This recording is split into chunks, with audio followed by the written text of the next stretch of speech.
सोचो, तुम घर से बाहर हो और कोई अनजान मर्द तुम्हारे बिस्तर पर सो रहा है, बिना परमिशन के, बिना पूछे।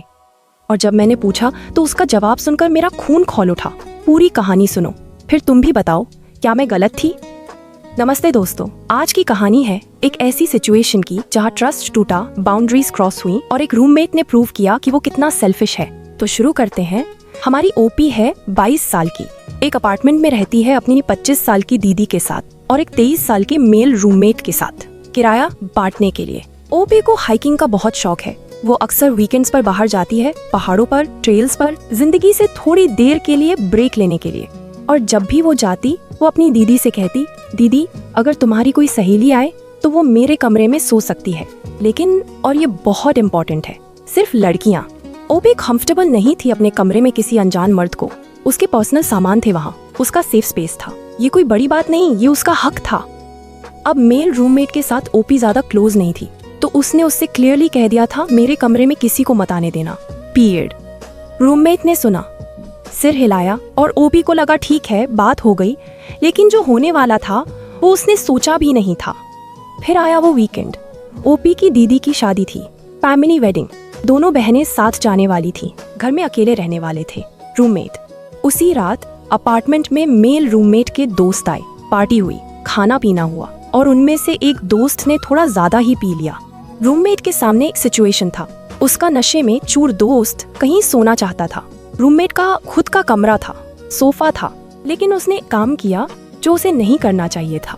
उसने ओपी का कमरा खोल दिया और अपने नशे में धुत दोस्त को ओपी के बिस्तर पर सुला दिया। उस बिस्तर पर, उस कमरे में जहाँ जाने की उसे सख्त मनाही थी। और रूममेट, वो चला गया अपने कमरे में, अपने आरामदेह बिस्तर पर सो गया, जैसे कुछ हुआ ही नहीं। अगले दिन ओपी और उसकी दीदी वापस आई, शादी से थकी हुई, खुश, घर की याद आ रही थी। ओपी सीधे अपने कमरे में गई, कमरा खोला। बिस्तर ठीक नहीं था, चादर उखड़ी हुई थी, तकिया टेढ़ा था, कोई पानी की बोतल नाइट स्टैंड पर थी जो उसकी नहीं थी। ओपी हमेशा सोने से पहले अपना बिस्तर ठीक करती थी। इसका मतलब साफ था, उसके जाने के बाद कोई यहाँ सोया था। उसने अपनी दीदी को बुलाया, दीदी क्या तुमने किसी को मेरे कमरे में आने दिया? दीदी ने कहा, नहीं मैंने नहीं। तो फिर? दोनों ने रूममेट से पूछा और उसने बड़ी कैजुअली सारी बात बता दी। हाँ यार, मेरा दोस्त नशे में था, उसे कहीं सोना था तो मैंने तेरे कमरे में सुला दिया। ओपी ने पूछा, तुम्हारे पास खुद का कमरा था, उसे वहाँ क्यों नहीं सुलाया, या सोफा पर? और रूममेट का जवाब, जो जवाब उसने दिया वो सुनकर रोंगटे खड़े हो जाए। काउच पर क्यों सोऊं मैं जब एक परफेक्टली गुड बेड अवेलेबल था? बस यही था उसका जवाब। उसे अपना कंफर्ट चाहिए था, ओपी की बाउंड्रीज, उसे फर्क ही नहीं पड़ता था। ओपी का गुस्सा फूट पड़ा और ऑनेस्टली मुझे लगता है वो बिल्कुल सही था। उसने चिल्लाकर कहा, मैं तुम पर अब ट्रस्ट नहीं कर सकती। और वो सच था, ट्रस्ट एक बार टूट जाए तो जुड़ता नहीं, बस दरारें रहती हैं। लेकिन फिर ओपी के मन में एक सवाल आया, क्या मैं ओवर रिएक्ट कर रही हूँ? क्या चिल्लाना गलत था? उसने एक ईमेल किया अपनी स्टोरी शेयर करने के लिए, और जब लोगों ने ये स्टोरी पढ़ी तो जवाब एकदम साफ था, NTA, नॉट दी एसहोल, यानी ओपी बिल्कुल गलत नहीं थी। लोगों ने कहा, यह सिर्फ एक बिस्तर का मामला नहीं है, ये कंसेंट का मामला है, ये प्राइवेसी का मामला है। उसने क्लियरली मना किया था और रूममेट ने इग्नोर किया। अब बात करते हैं असली रेड फ्लैग्स की। पहला रेड फ्लैग, रूममेट को रूल पता था, उसे क्लियरली बताया गया था, फिर भी उसने तोड़ा। दूसरा रेड फ्लैग, उसके पास ऑप्शंस थे, खुद का कमरा था, सोफा था, उसने उन्हें चूज नहीं किया क्योंकि उसे अपनी कन्वीनियंस ज्यादा इंपॉर्टेंट थी।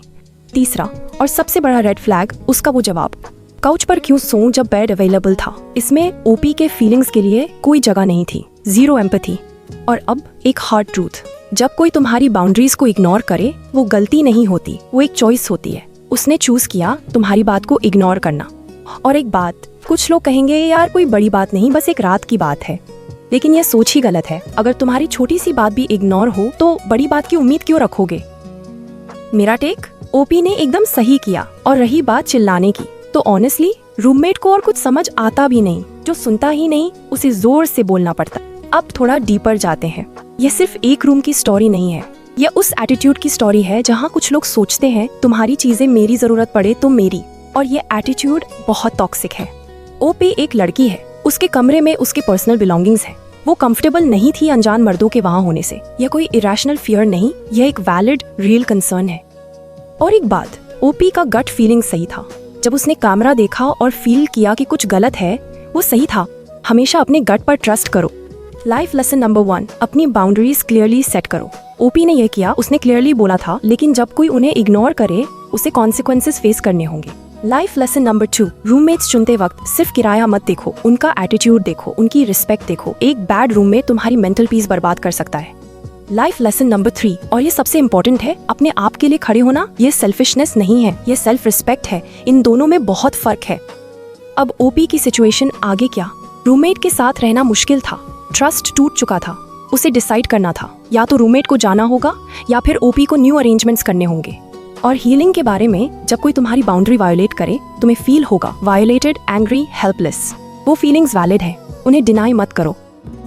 और जो लोग ये कहते हैं यार उसका दोस्त ड्रंक था, इमरजेंसी थी, इमरजेंसी तो रूममेट का खुद का कमरा था, इमरजेंसी सॉल्व हो जाती। इमरजेंसी को एक्सक्यूज मत बनाओ दूसरों की बाउंड्रीज तोड़ने। वर्डिक्ट, रूममेट ने 3 मिस्टेक्स की।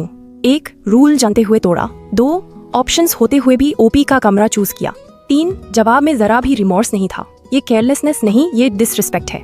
और ओपी, NTA, नॉट द असोल, उसने सही किया। उसने क्लियरली रूल सेट किए, उन्हें कम्युनिकेट किया, और जब उन्हें तोड़ा गया उसने अपने लिए आवाज उठाई। यही सही है। ब्रॉडर पॉइंट, ये सिचुएशन हम सभी के लिए एक रिमाइंडर है। बाउंड्री सिर्फ वर्ड्स नहीं होती, वो हमारी डिग्निटी होती हैं। जो उन्हें रिस्पेक्ट नहीं करता वो तुम्हें रिस्पेक्ट नहीं करता। और एक लास्ट बात, अगर तुम लिविंग सिचुएशन में अनकंफर्टेबल हो, चाहे मेल रूममेट हो या कोई भी, तुम्हें उसे क्लियरली एड्रेस करने का पूरा हक है। अनकंफर्टेबल होना तुम्हारी जिम्मेदारी नहीं, उसे सॉल्व करना तुम्हारा अधिकार है। ओपी, अगर तुम ये देख रही हो तुमने सही किया, तुम्हारी फीलिंग्स वैलिड थी, तुम्हारा गुस्सा वैलिड था, और तुम्हारी बाउंड्रीज हमेशा वैलिड हैं। अब बताओ, तुम्हारे साथ भी कभी कुछ ऐसा हुआ? कोई रूममेट, दोस्त, फैमिली मेंबर जिसने तुम्हारी बाउंड्री इग्नोर की? कमेंट में जरूर बताओ। और एक सवाल, तुम्हारे हिसाब से ओपी को आगे क्या करना चाहिए? क्या रूममेट को माफ कर दे या नए अरेंजमेंट्स करे?